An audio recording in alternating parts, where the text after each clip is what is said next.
update here on the Lexus. I just put in, just recently, within the last few weeks, I put in some ID1700s.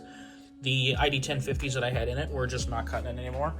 I want to push this turbo to like 28, 30 pounds boost, and I'm running out of fuel injector. So I went ahead and put in, I found a really good deal on ID1700s, and I went ahead and threw in the ID1700s. It's more than enough fuel for what I'm looking for, but if you watch this video right here, yeah,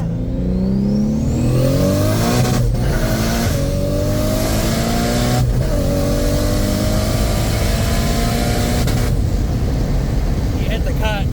When he says you hit the cut, that was me hitting the fuel safety cut. So basically the fuel pressure delta had hit a point between what the map pressure was versus the fuel pressure, and I'm running out of fuel pump because I'm running out of pressure, which means fuel pump. So this only has a Hellcat 525 in it, which was what I went with just for simplicity's sake of running one fuel pump and having plenty for, you know, upwards of 700 horsepower, give or take, on E85. What we're going to do now is we're going to swap the Hellcat 525 for two 450s. Three of them sitting here, but I'm just going to use the two, obviously. So I'm going to tear out the fuel hat and start working on wiring up the new pumps. I went ahead and bought a brand new bulkhead connector. Don't ever skimp out on this kind of stuff because these pumps pull a lot of current. And if you skimp out on this stuff, you could potentially burn your car down. I've seen these melt. I've seen wires melt, wires catch on fire, fuel pumps burn up because people aren't using good clean connections and they're not using wire gauges thick enough. So be careful. Back seat's out. I'm gonna get the top hat popped off there in a second. First I need to run a relay and get the wiring all tucked up in there, run it back to the trunk, and hook it to the battery. Okay, fuel hat's out of there. So here's what that looks like. If you watched the video when we first put this fuel system in, you probably recognize this. Oh wow, these O-rings are shot. So that is a Walbro 525, Hellcat 525, whatever, pump. So I'm gonna swap that out for two 450s. And I should have plenty of fuel to probably make, well, definitely probably over 700. So we'll see how this goes. Put this all together and I'll update you after that. Here's where things start to get very difficult with the IS300 and its shallow tank. Because the tank is so shallow, well, first of all, it's got a saddle style tank. So what that means is that there's basically a large tank on this side, and then it saddles over the top of the center, and then there's a tank on this side.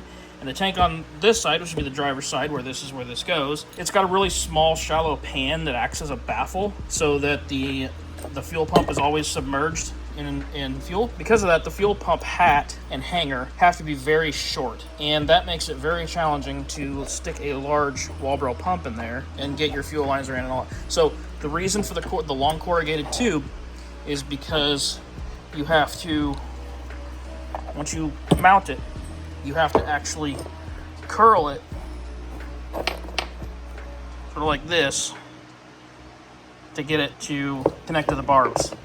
So it's very tedious. So I'm trying to get this all put together. Oh, and at the same time, I have to make sure that the Venturi return system that returns the fuel and also pulls the fuel from the other side of the saddle is mounted somewhere that's not going to get in the way, as well as making sure that my float can fully articulate. So yeah, it's very, very tedious.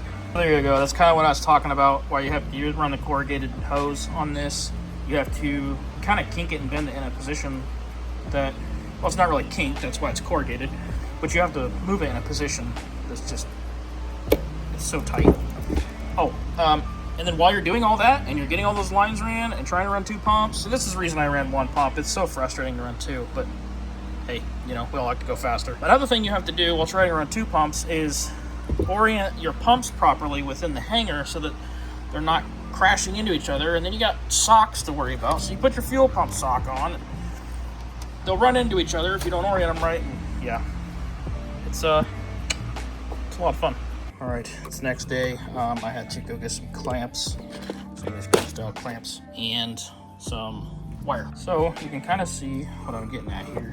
Got both these fuel pumps, and their corrugated hoses are kind of routed. And you can see that everything starts to get very, very tight. And keep in mind, this whole thing has to fit inside of this O-ring to get down inside the tank. So like everything's got to be compact. So now I'm going to wire the terminals for the connector for the bulkhead fitting, which you can see that's also very close. So I gotta slide this pump up to get it out of the way, and then slide the connector down, and then push the pump back down. Okay, there it is. Float fully articulates. I'm not really sure if I'm gonna tie this up yet. I may have to, but the challenge now is that I've got 10 pounds of shit in a 5-pound bag. This O-ring is where the hole in the tank is, and all of that stuff has to fit in there. Look how tight everything's got to be. It is crazy. Can you believe they sometimes sell these with triple pump setups? There's no way. The only way you could run a triple pump would be to completely lose your sending unit for your fuel gauge. There's just no way. Guess I'll just shove this down the hole. Fuel pumps are back in, and the lines are hopefully tight. We'll check for leaks, but now I got to do a little wiring on this side of the connector to get the secondary fuel pumps powered and the triggers going. After that, we'll be ready to check for leaks. Okay, as you can tell by the sound, the fuel pumps are back in. They're both working. I heard a little bit of sloshing from the other side of the saddle, so I'm hoping I don't have to mess with the Venturi feed that pulls the fuel from the other side of the tank. I'm not sure. The way it was mounted, I wasn't too confident, but yep. Shut that down. Take it for a little rip. It'll probably have to be retuned a little bit. And then of course, I think later tonight we're gonna turn the boost up on this. Should be good. Fuel pressure, it's a little inflated. I turned it down some, but it came back up, probably just because of the idle and the vacuum. All right, here we are. The Lexus. Just gonna run that red light. I thought so. The Lexus now has dual 450 wall bros, and it's turned up to 27 or 28 pounds of boost on the 67, 66.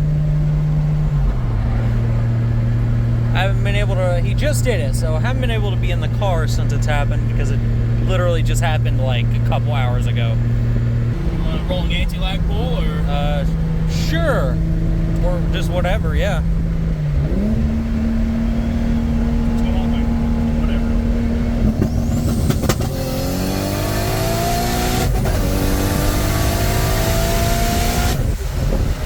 Damn. That's actually insane. It's pretty fast. Like that thing, like, it like starts kicking out like, what the heck is that? A Mustang. He was flying. They started accelerating like the RS3. Also, it's pretty impressive that it really didn't break traction at all. I think these roads are cleaner though too. There's less garbage on them. Man, that is spicy. I like that. Ramps in better too. Yeah. I wonder if that helped. When I smoothed it, I wonder if that helped. Yeah, because... So it doesn't just instantly kick on it.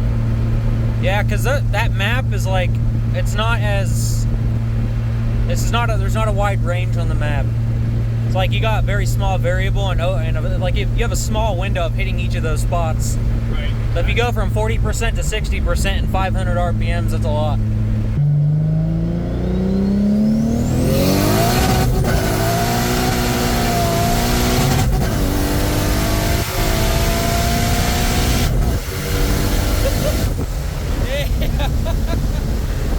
That's awesome.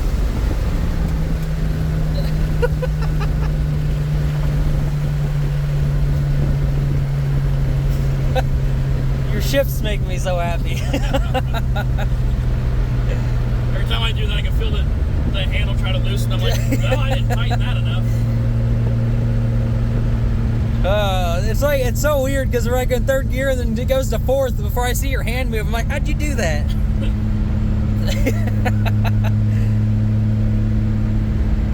Damn, that only... Yeah, it was 25 and a half. 25, that's weird, huh? Maybe when I smoothed that map and pulled it out just a little bit. It probably... Think it did on the top, though, still... Did you smooth it with equalize? Yeah. That's probably what happened. The top was still the same duty cycle. Well, the top is also going to be like at maximum range, like high RPM and everything. Also, did you happen to notice once we got into third, it kind of felt like it was running out of steam a little bit? I didn't even watch the AFRs, did you? It was literally because it was going rich. Oh, that's it was why at like 10.2.